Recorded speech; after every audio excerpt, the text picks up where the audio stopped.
Hi, welcome back to FutureFast. And once again, we have Shri with us.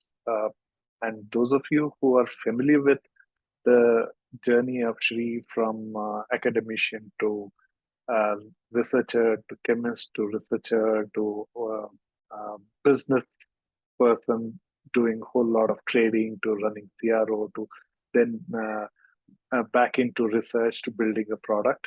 And those of you who have missed it, I really urge you to go back and look up the first part of our podcast, and uh, you will not regret it. Rather, you'll be very happy, and you perhaps regret why did you catch it earlier. So, having said that, for the rest of you who are here for the first time, uh, FutureFast is an effort to bring people to talk about what are they doing and what are they doing differently. And also we try to bring people who are doing things which are bound to have an impact on the future. And this conversation is to try to understand how are they doing it differently and are there things that we could take it as pointers for our life or our businesses and see uh, what can we do to prepare better for the uncertain future that we are getting into. And idea is to see if we can write the future, then be led by it. So with that, Shri, welcome back. Thank you so much for making time to do this with us. And so, where are you today? What is what is the status? How where are you from the point of your business? Because you shared your journey. So, where are you today? What's happening? First and foremost, thank you for having me back, and it has been an absolute wonderful time talking to you. Going back in some nostalgic moments, looking at some of the very quick recap of whatever has happened in last 13 years, I think so. I think last we heard was that I said that 2018 is when we had our first IP come in. Pharmaceutical industry, when you are doing something, as I said, keep repeating myself, but it's a capital intensive. So you need to have IP or any deep tech needs to have its IP base covered.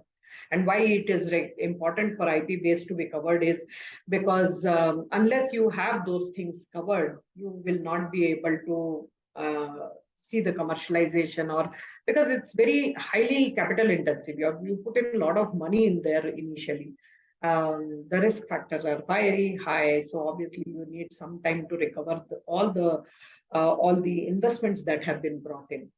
Today, it's easy to say why pharmaceutical industry makes this kind. They are dirty. They make big money. They make this. They make that. It's easy for anybody to come and crib about it. And we just saw one virus, which you could not even see, brought the whole world on its knees. It was as simple as that. So somebody has to do research to find out what is the solution for the same. And if you have to do research, this cannot be done. And this particular industry, mind you, this is one industry which cannot be started or tried to be done with lesser money or lesser capital. And why I say that is the downward turn, which goes down the funnel, which you can suck you, is much bigger, much faster than any other industry. No, but isn't AI and simulations making it much easier, faster from a point of research? Unlike in the past where you had to spend years with the chemistry labs, today much of it can be done with simulation engines, right? Very true. That can give you just an indicator. But since I worked in the pharma, but at least it can shrink the time frame, right? It can shrink the time frame. But the problem which we need to understand is at any given time, even today with AI, ML, and even before that, we used to have bioinformatics where we had the structure of the protein or the structure of the enzyme or XYZ we used to have. And even now the technology is much better, much higher. Every single thing In takes. fact, the COVID vaccine itself, I think Moderna, I think, was somebody who actually primarily it was a simulation play which was able to come up with so many. With different options, but we still had to make at least, if not more, 100,000 molecules actually in the lab to test it, to say whether it is good or bad or useful or not. So I used to work in this function called from the CVD, that is cardiovascular diseases. COVID was one exception. The whole world was working on it because we needed to be alive. Otherwise, we all would have just gone out. And whether it was just cleaning our hands or drinking hot water to drinking kashayams and kadhas that India was famous for. At the same time, researchers were doing the real research, whether the vaccine should be mRNA based or whether it should be something else.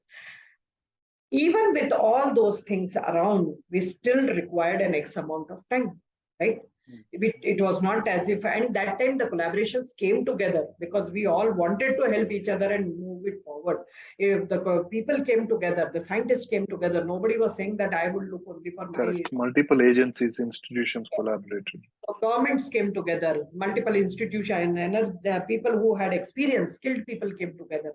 So that was one very unusual case that we saw in our lifetime, at least, right? And hoping that we will not see another one coming through. But we do need to understand for the other medical problems that we have, we need to minimum make 100,000 molecules and then test them and then find out whether there is any scope of these molecules being good or bad, or how we are going to use it for that particular disease. The worst, you might, the pharmaceutical things, it increases the lifespan, it increases little bit quality of life, but it doesn't really go to the hub, to the bottom of the solving the problem, right? So we symptomatic relief, you can get it immediately, but it doesn't mean that the problem is solved by all means, right? Unless you have a vaccine or something, and even vaccine coming in, it's working for some people. Some people are still not, it's not working. They still are looking for like flu shots, third vaccine and fourth and fifth and sixth vaccine for the same shots that we are taking. So in and all, this industry is a very highly risk industry, and that's why not many people want to put their money. But how much of commercialization are you able to do with that is the biggest problem in this industry, that the technologies are there, but it is not been able to commercialize to the point that they see a very big thing. So as much as we were talking, and this is literally a company which has just come out of its woods and to saying that they have solved a problem. The first thing was that we went to for all the IP based.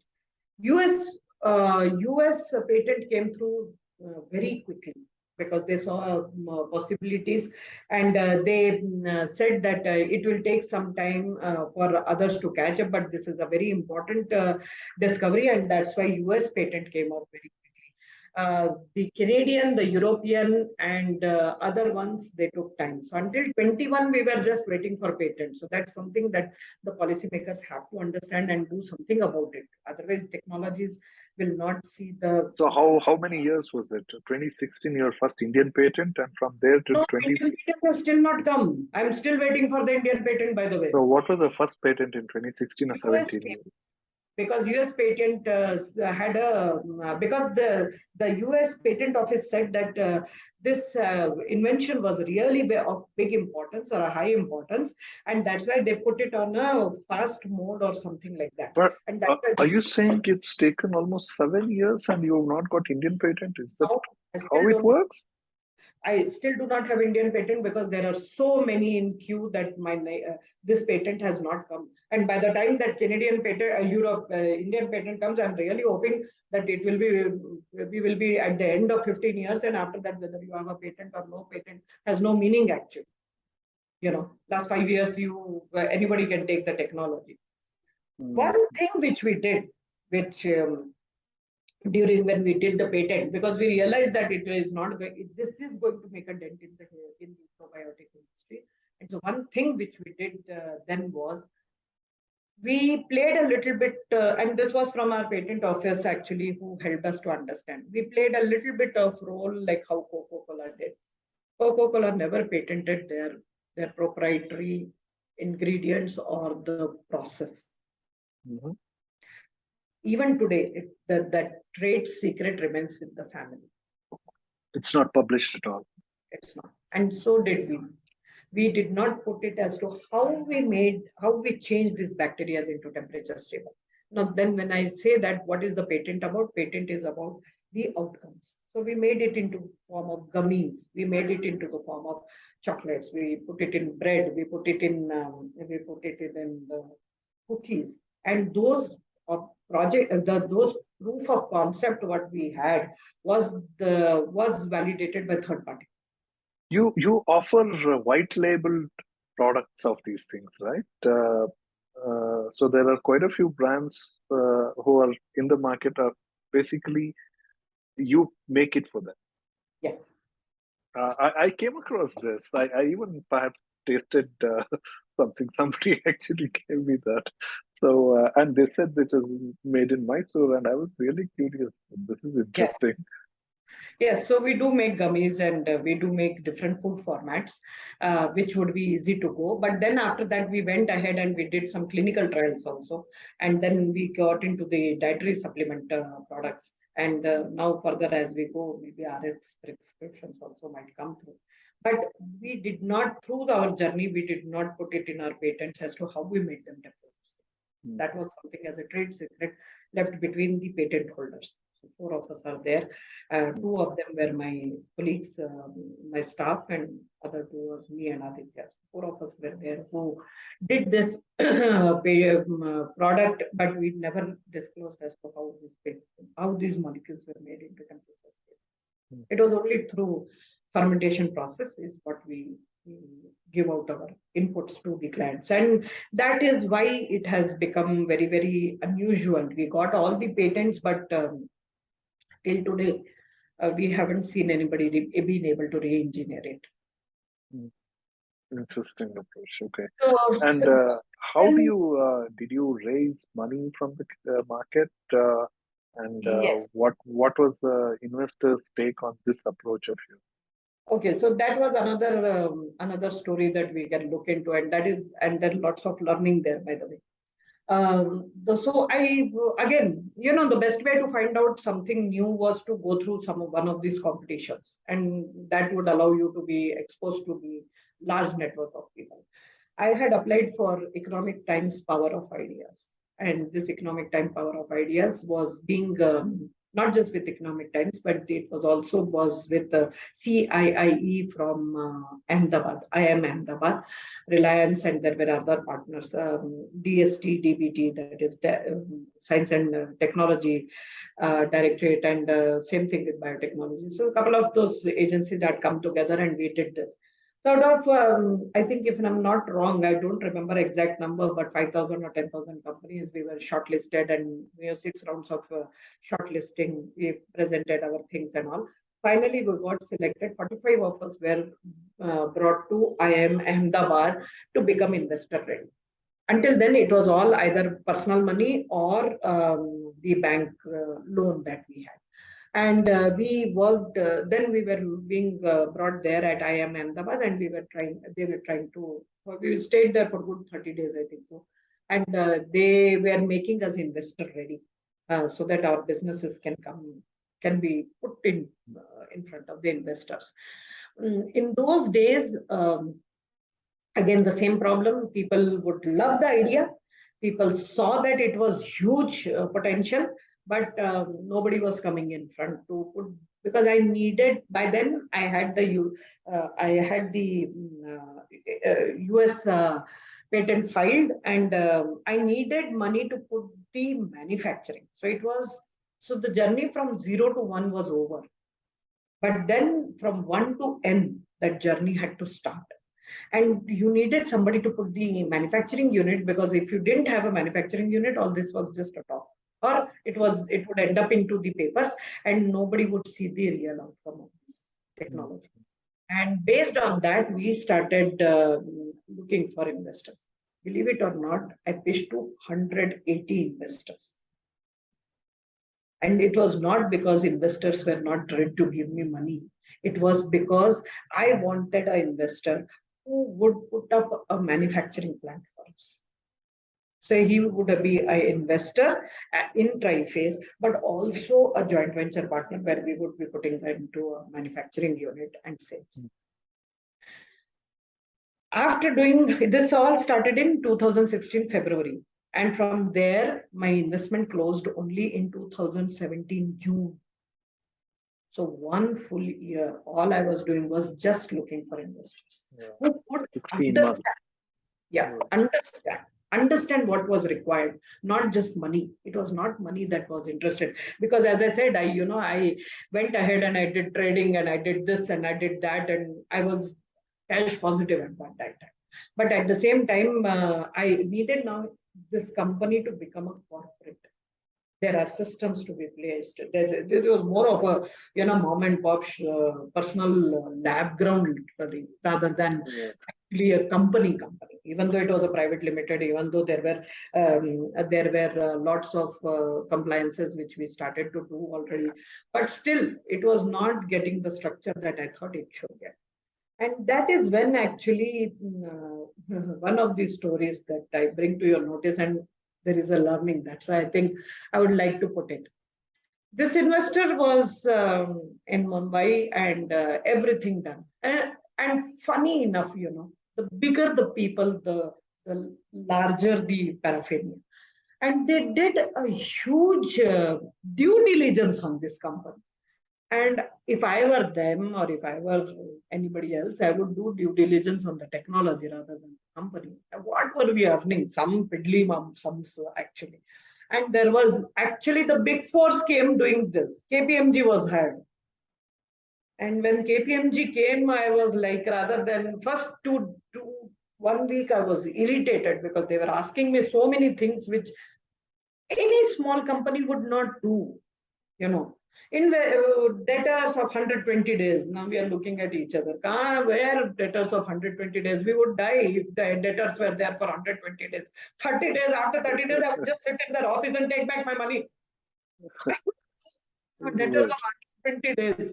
Creditors of 160 days, 180 days. And I'm looking at them, who will give me credit for 180 days? They will say, come and lock my company or take away one of the equipment. I mean, what are we talking of? But when the big four comes, the best thing I learned, and that was another learning stage, was how to make a person responsible, and not just responsible, how to put systems in place.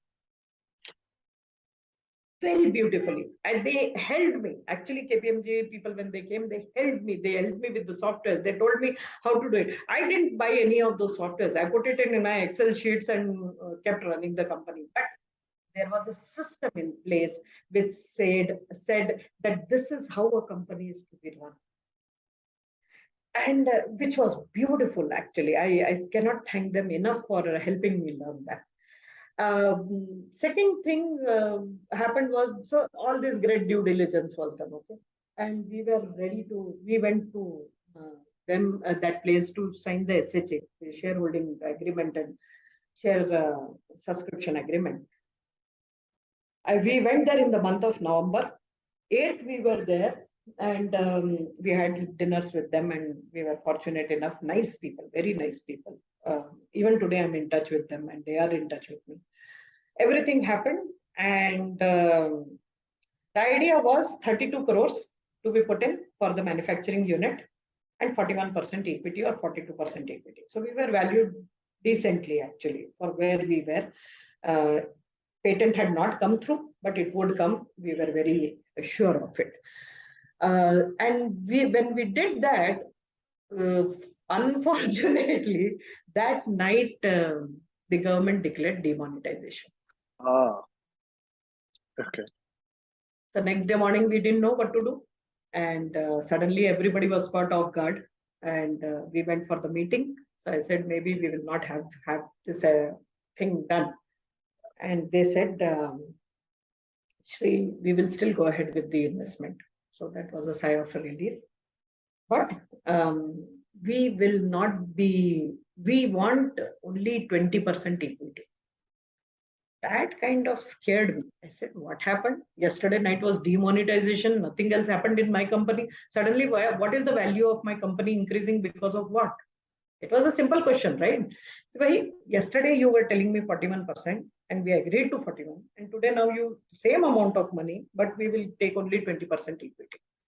And I said, I don't understand it. What has happened in the overnight in my company that I don't know, that you are now valuing my company much higher and we are getting it at 20% equity.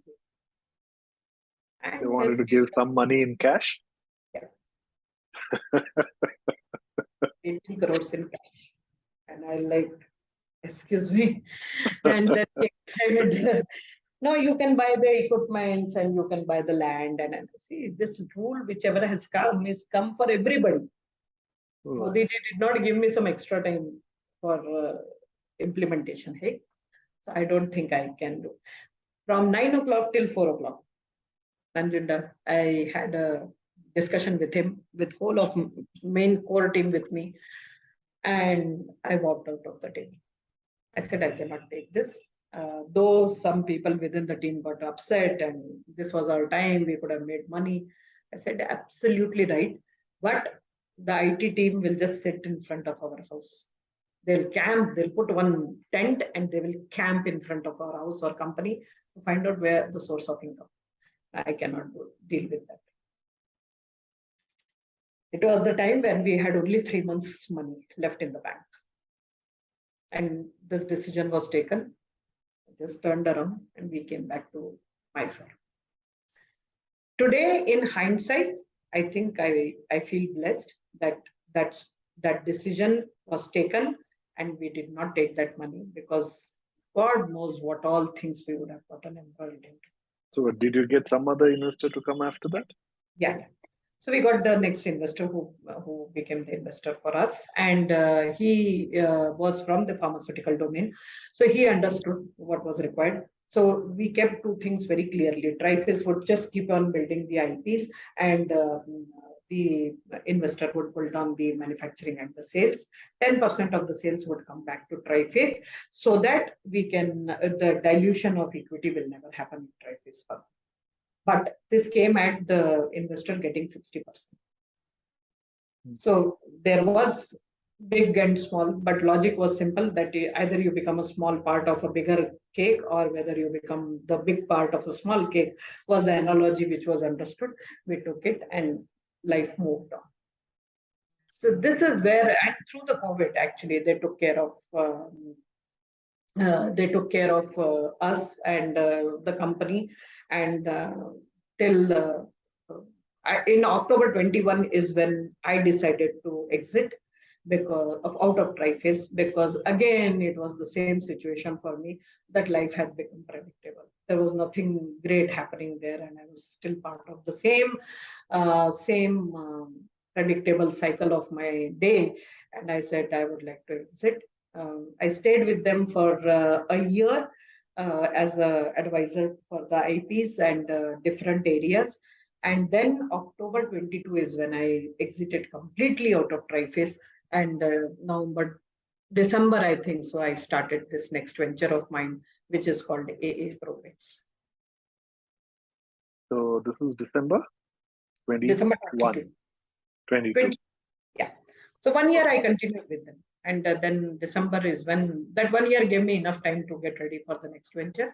And then 22 December is when I started this venture. So what does AA Probiotic does? AA Probiotics is... Probiotics. yeah. So through the COVID, I realized one thing very clearly. As much as we want to do things as a human species, we think we can control everything, Nanjunda, but we didn't realize that all these infectious diseases were coming from animals to humans. Yeah, whether be, the bird flus and the SARS and the COVIDs, everything, it was coming from animals to humans. So as much as we were a superior race, so we said, okay, we will take care of ourselves. But when a virus came in, we tried, only way we saved ourselves was to isolate ourselves. Right? So there is no way that we can, I would say that I can stay in isolation, not worrying about the other two factors, that is the animals and the environment. And actually, there is a term coined for it, which is called as One Health. One Health means you need to take care of both the environment, the animals, and the humans in tandem with each other, so that you will be able to fight, and hopefully will not see any more of these pandemics come. And based on this, we started working in an area wherein I put these probiotics or consortium of bacteria in aquaculture. Aquaculture allowed me to gather enough of understanding where I have isolated the probiotics of the fish, and I have been able to create a pond of 18 feet by 14 feet by 4 feet. And I have been able, just with the help of soybean and this consortium of bacteria, we have been able to grow 1 to 1.3 tons of fishes. Because we were catering to the digestion of this. So science behind it goes is that we have been able to cater to the digestion of the fish, good digestion with probiotics, allows that protein to be absorbed, and the fish grows in the size in 6 to 8 months, 6 to 7 months, up to 500 to 800 grams. Good bacteria going inside increases the immunity of that fish. So it is not, even if there are chota mota infections coming inside, it is able to fight it out. So the mortality rate came down. The feed conversion ratio, that is FCR, also came down less. That is, the feed cost came down, because you are not feeding anything and everything without understanding what you are feeding them. Instead, you were feeding only that amount of protein which would allow the fish to grow. And the water, because this is in a captive way, so obviously the excretion of the fish also would be inside that pond only. And what we did was, we had this consortium of bacteria which broke down that ammonia and nitrates into nitrites and other things. So these were not just probiotic bacteria, there were a consortium of 8 to 9 bacteria which come together. Mm-hmm. Okay. Now we are getting these fishes which are good in size, and the yield also is good. Mm-hmm. I went to, because I had this 1 year in my hand, so I went to the bank and I said, okay, you give me money for putting this whole thing to. Bank said, madam, this is agriculture. How can we give you money? Even though I have a good CIBIL score and my company has not defaulted, the previous company has not defaulted, still they said, madam, how can we give? I said, what do you want? Hey, madam, this is agriculture. You can't say whether it will happen or not. Good. So what do you want me to do? No, you tell us how we can see whether in 6 months' time these fishes will become big or not. They came up with all kinds of layman questions, which was good, because that again, you allowed me to lose my head.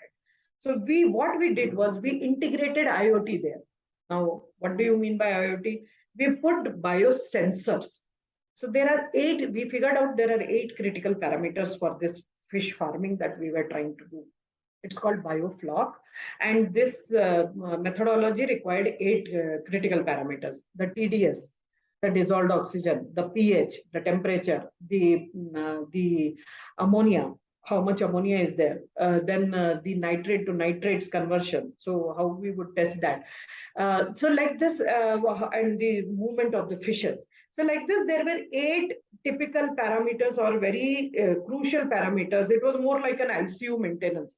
Through the COVID, we realized how ICU is important. Same way we thought, okay, fine, this fish tank is like an ICU for fish. It has no other business but to eat that protein and grow in size. And for that, we have to maintain these parameters.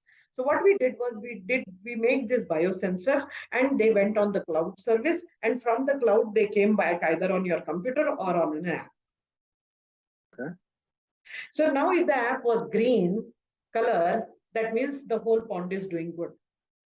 If the app was orange color, you went back and saw one of these parameters fluctuating, and you knew how to take care of it.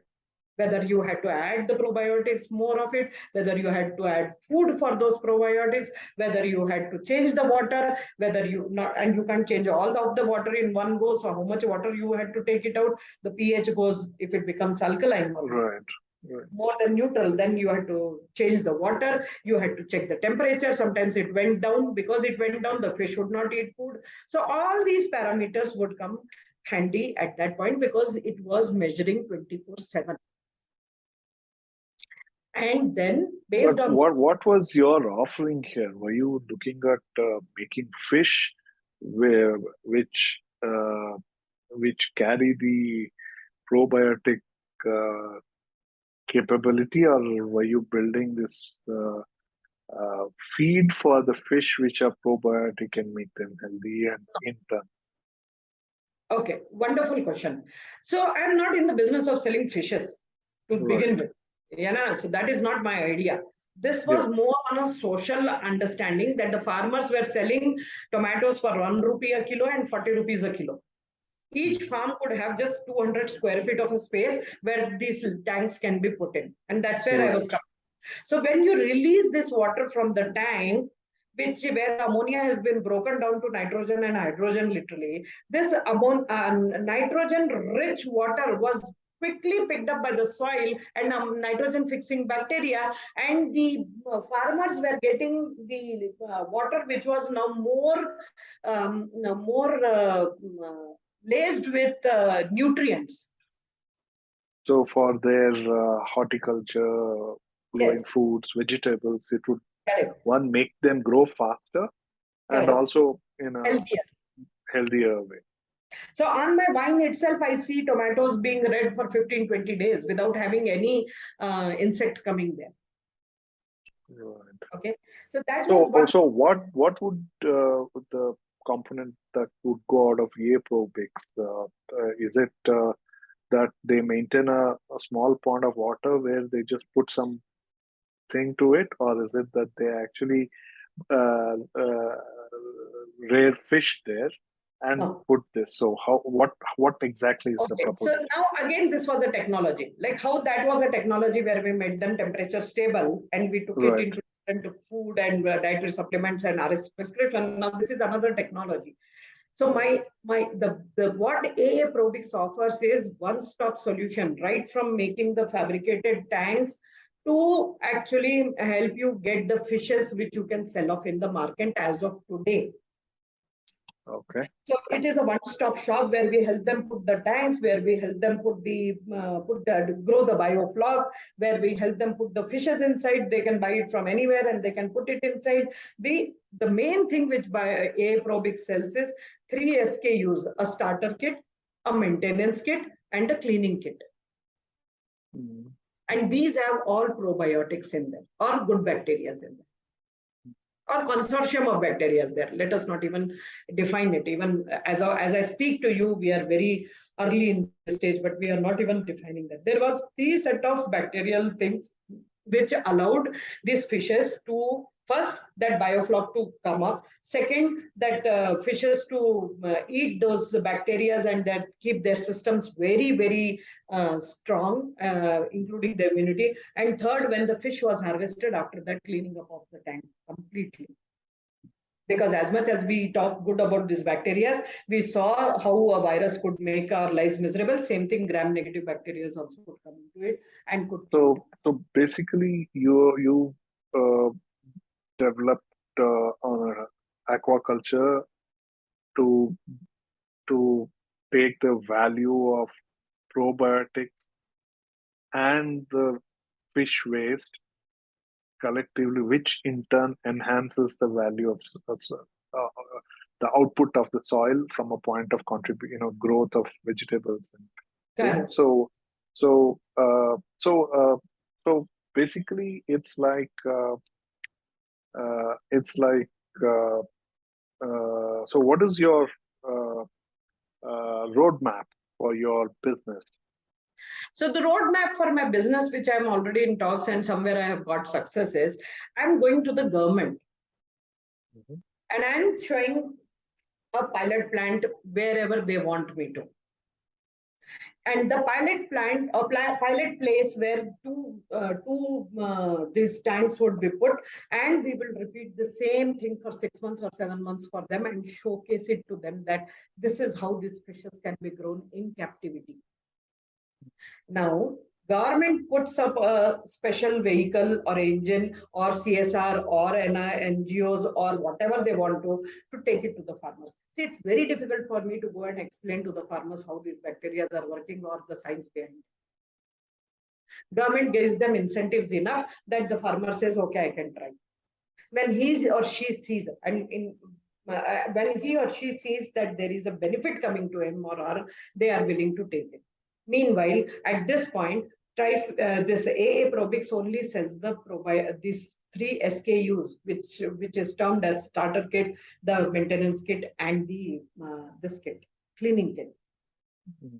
Going forward, this is only the start point. Going forward, we are also working on some clinical trials.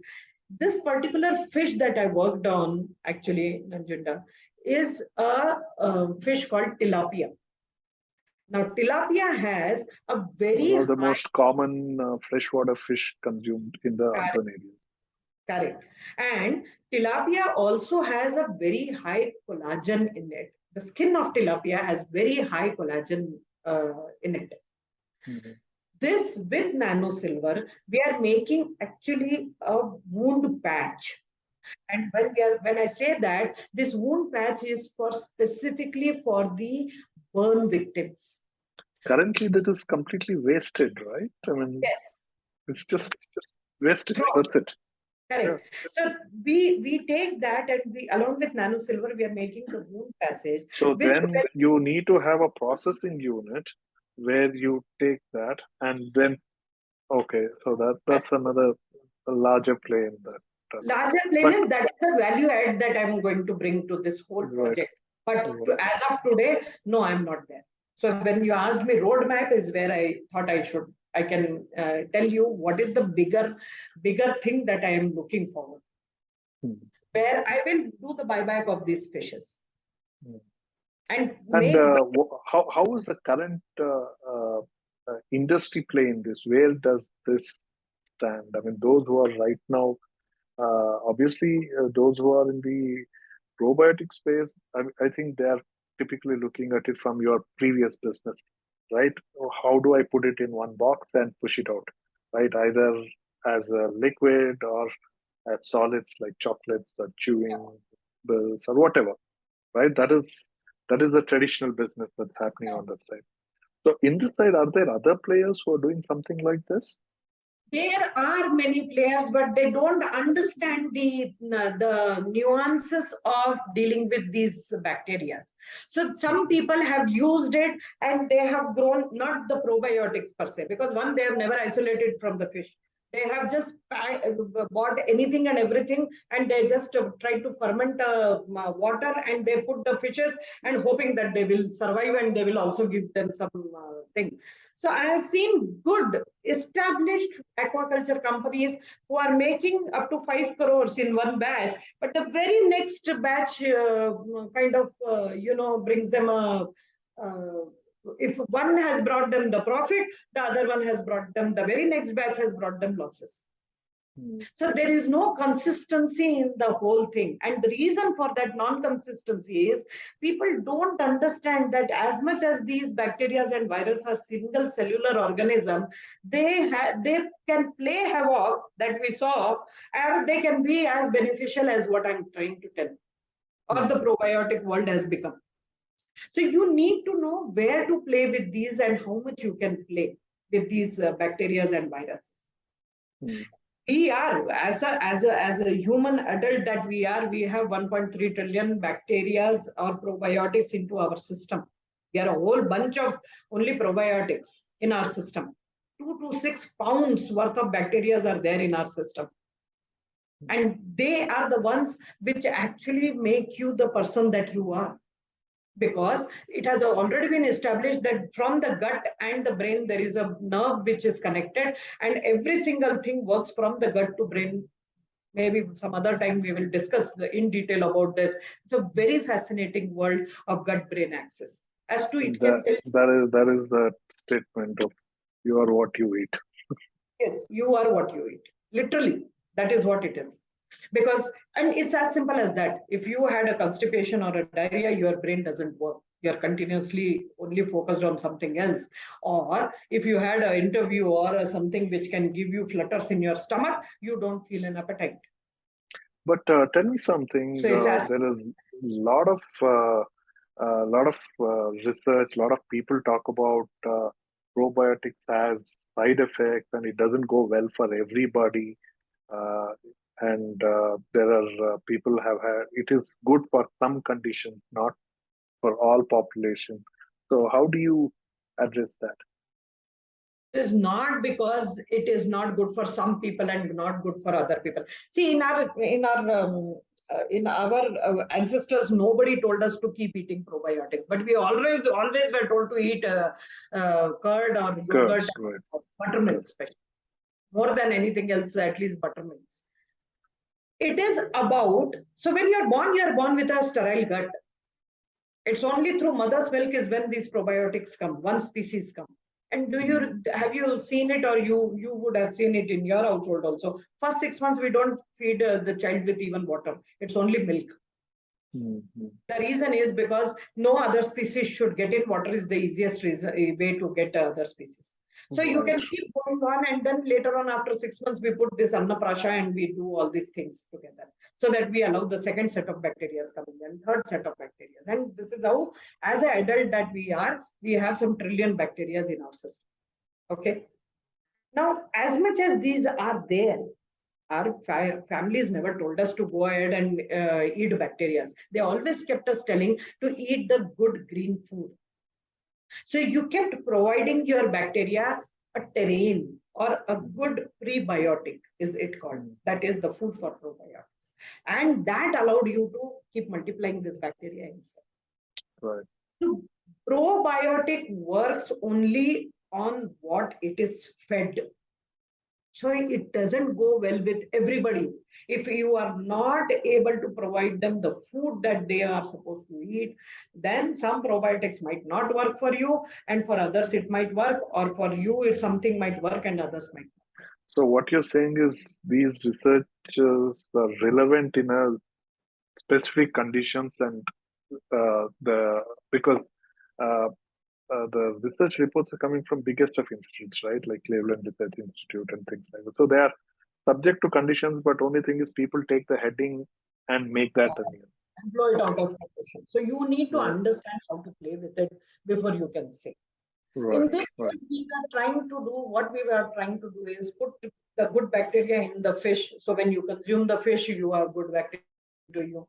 And those good bacteria are also taking care of the fish immunity. So overall, that one health concept, what I was talking about, definitely is something that we are looking forward to put it together.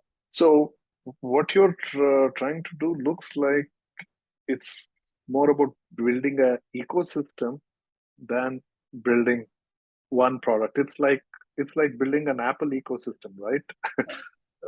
Like iTunes and then the iPod and then the iPhone. So Correct. so you need to be building a larger ecosystem and bring components and Correct.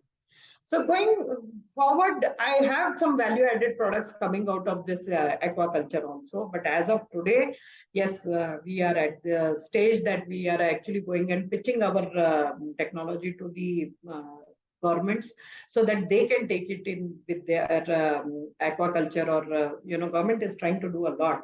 And the reason, what is the market pain we are solving? Again, I come back to the same thing. In the first one, we solved the temperature problem of the bacteria. In this, the bigger problem is that fisheries they require a huge waterways, and there's so much of contamination everywhere that the fish that you are consuming is contaminated with one chemical or the other. Mhm. So this is the reason that we thought So we should. bacteria have also been significant player in cleaning the ecosystem, right? Yes, In terms of our waste that was led to a lot of water bodies. So most of the lakes were basically a cleaning mechanism. very true. Very, very true. So, and in fact, all the entry points of the waste entering the water body was where a lot of these bacteria were breeding, and they were organically cleaning the ecosystem. Absolutely right. Absolutely right. And in fact, now even if you have oil spills and anything, bacteria are used to clean it up. Because if you put another chemical to clean it up, you are further contaminated. So more and more these units are being used. And of course, my research is not in that direction. My research right now is only in the aquaculture as well as in the, so both animal nutrition as well as human nutrition is So, when what I. you're in the aquaculture research, are you also looking at microplastics in the water?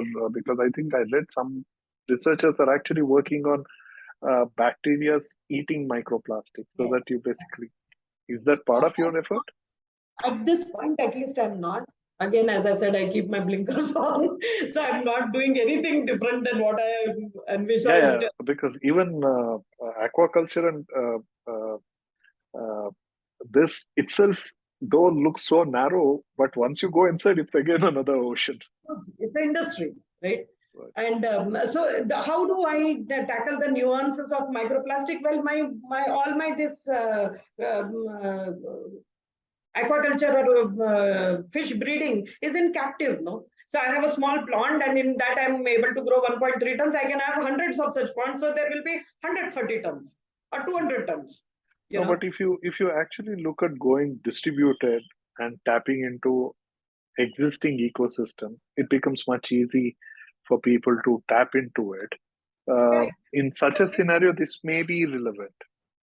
The bigger the pond, the higher the probability of not being successful. This will work only when the pond size is restricted to one certain size.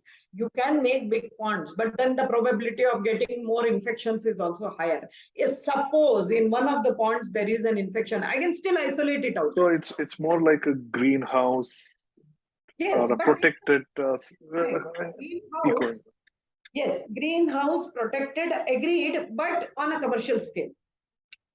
Okay, scale is there. You can replicate it. Yes, the only thing which is required in this is continuously aeration, that is dissolved oxygen. For that, you can put one nice, solar panel and make sure that in the night the batteries are charged enough so that the aeration of the pond doesn't stop. Aeration is a bottleneck in this whole process. But if I can take care of that, or if I can put a small battery with a UPS kind of thing, even if I have 2 or 4 ponds, then even that works for me 24/7. But if not, if I have to go on a bigger scale, then all I have to do is put a solar panel so that the battery gets charged and we can keep going on. Interesting. So basically,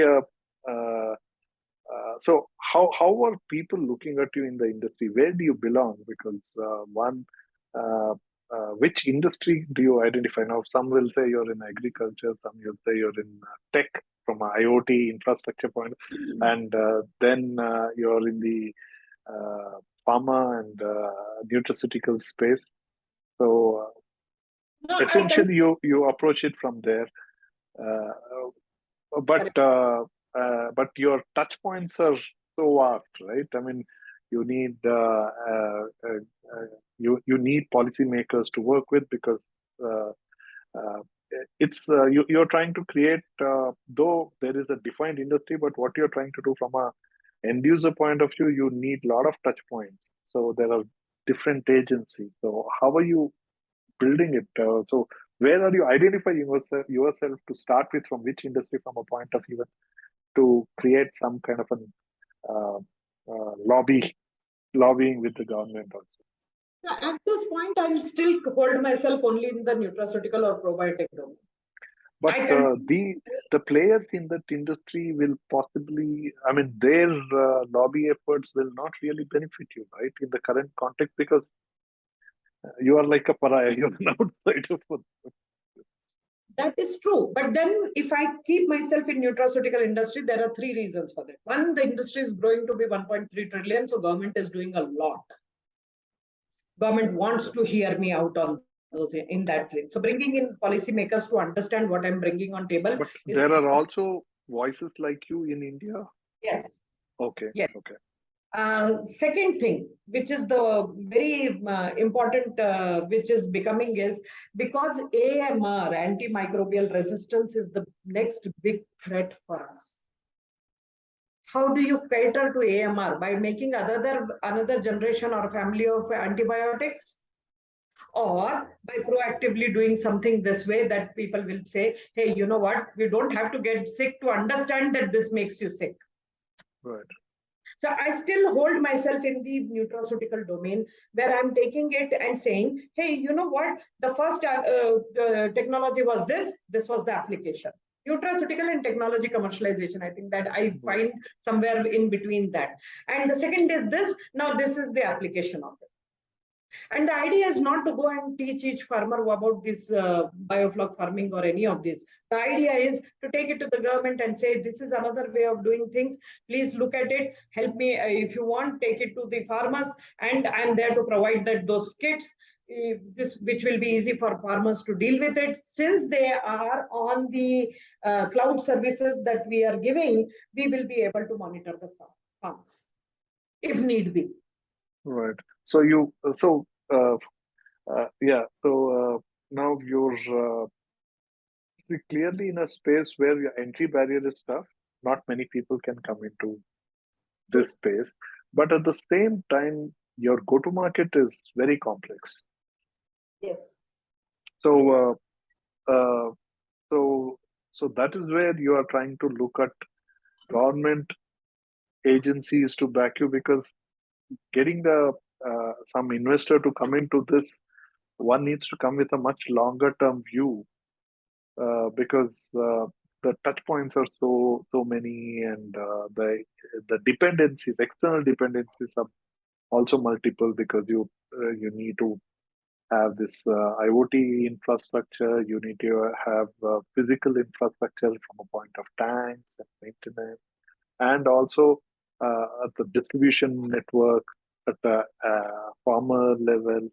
And it could probably be anywhere, even in urban infrastructure could potentially do that too. Then you have to have the other touch points of solar or energy from aeration or whatever, and also the communication system from a point of data being captured to cloud, and through a application, through a mobile app or whatever. So getting a continuous data flow happening, and possibly some amount of learning that is going in terms of some ML algorithms that have to be built in to keep feeding it. So it's like an industry play. You're building an industry, not building one venture. Very true. As I said, only with the same idea that the end goal is simple. Can we make fishes available because they are the source of protein and omega today available to us, safe? And the end goal is simple. Can we integrate this more like a, today when I talk, I'm not there yet, to be truthful to you. But at least my vision is there that like we had a white revolution like Amul, can this become a blue revolution? Wherein we can control the areas which are contaminated so badly, which are naturally available to us. Be you go into sea or you go into you get into the rivers, everything is contaminated. We are eating those contaminated things and we are falling sick and we are creating more complex diseases. Can we do something about it rather than me blabbering about everything that I want to do? Right now, the focus is very clear that we just continue to bring these fishes. The problem which happens is the farmer says, I can't sell, then what?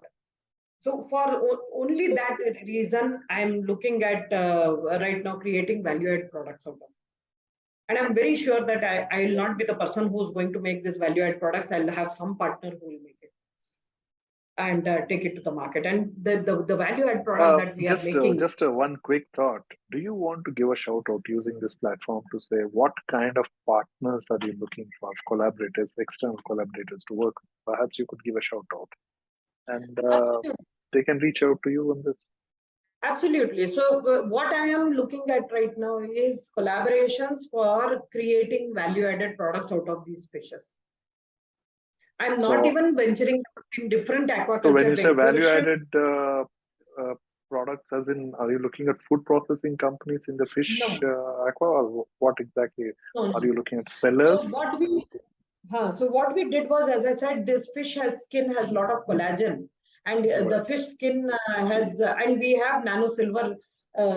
Some basic research which has been done, or we have made the patches, and this is for when you get burn victims. You know what happens? The skin goes off. Right. Your skin has a lot of probiotics actually. So once the Mm-hmm. skin is goes off and the water below it goes off, your skin is prone to, your organ is prone to hundreds of infection, and the first one which goes and hits is sepsis. And if sepsis has gotten hit into your system, the organ starts to Collapse. shut down. The best thing you should do at that point is somehow make sure that the water retention happens and the collagen starts building the tissues. Nano silver doesn't allow the infection to set in. The fish skin collagen actually allows those tissue to build in, and the water controlling or the water saving activity which the fish skin does allows the chances of this person to fight out these burns and associated infections much faster, much better. So at this point, I'm actually working with some Canadian as well as Brazilian companies who are working with us to do the clinical trials as well as making these pan patches. Once it comes to that stage that I have enough of research, clinical trials proving what my theory is applicable to, then we would definitely need now partners who can make this happen. And this is specifically for the burn victims, because when I was in North America, I had we lived in those wooden houses, and when fire comes in, it just takes off very faster than what we see here in India. So I know that there is a reason people there, when they get burns, that is third degree and fourth degree. They are not Oh. some chota mota burns. They are real burns. They get deformed actually. And so Mm-hmm. to save that life, it becomes very difficult. So this is one way of using, if at all, we can make a value-added product out of it. Or omega-3, 6, 9 is very high in tilapia, so we can isolate those omegas and make it into capsules for people to eat it and whatnot. So there are a lot of value-add products that we can make it. But only thing is right now the streamlining has to be done. So there are different phases. First phase was to come up with the idea. Second phase was to make that idea happen actually.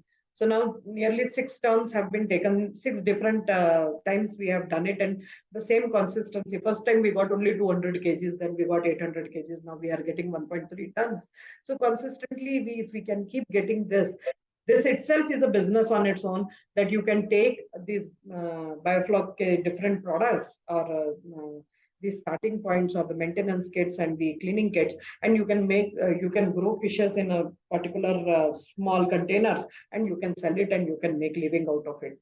The third thing is to go and make value added products which will give even better, but that will require a lot of investment, because you need to have lots of tanks there, and you can't work with 6 months of 1.3 tons and make some few patches. You'll need this on continuous basis, daily basis. You need that kind of fish skin so that you can make these burn patches and you can actually make a product. So yes, long way to go, but at least the steps 1 and 2 is over, and now I look forward to first make the sales happen so that the money comes back into the So whatever is. even for sales collaborations, if somebody wants to come forward, the links are given below this podcast. Please look it up, and or feel free to share it with people who you think will be interested in this, and could be from any part of India, right? Yes, yes. Or is it right now limited to any particular region? No, no, no, no, no. Any part of India, any part. Perfect. As long as you do not have too lower temperature. So in north you have. So there is another element added that you have to make sure that the temperature of the pond has to be maintained at 26 to 31 degrees. So then you need water heaters, not the regular water heaters. There are pond water heaters had to be added so that the temperature is maintained. Or if you have a shed which can maintain a temperature of 26 to 31 degrees, these fishes they grow very nicely if they are maintained in that temperature. Other than that, there is no problem. Whichever part of India, whichever part of Southeast Asia or anywhere outside also, we can definitely take it. And right now, I have only tried with tilapia. Next is shrimps. Then there are so many others. So aquaculture is a huge industry. And in fact, government this year or last year, they gave 9,000 crores only to take this industry to the next level. The government is also doing a lot of things. It's only to reach to the right people so that they can take it to the commercialization. Wonderful. And with that, thank you so much, Sri. And we'll have to get you back to talk about the future trends and your predictions as well. And for all of you, I'm sure you probably want to also reach out to Shri, and the coordinates are there below the podcast. Also, the links are there about the kind of work she's doing. Feel free to look them up, and also you can reach out to her. With that, thank you. Enjoy the ride. And Shri, once again, thank you so much. And we'll reach you again for your time to do the third session. Sure, absolute pleasure, and really loved talking to you and answering a very, very interesting as well insightful questions. I'm hoping that it will help few of our fraternity to, drive their businesses to the way they want it to see the success. Wonderful. I'm sure it will. And in fact, I, I had so many things to talk about. So I had to force myself because I know we've already run past the time you wanted to set. So I had to stop myself from that. Thank you so much once again.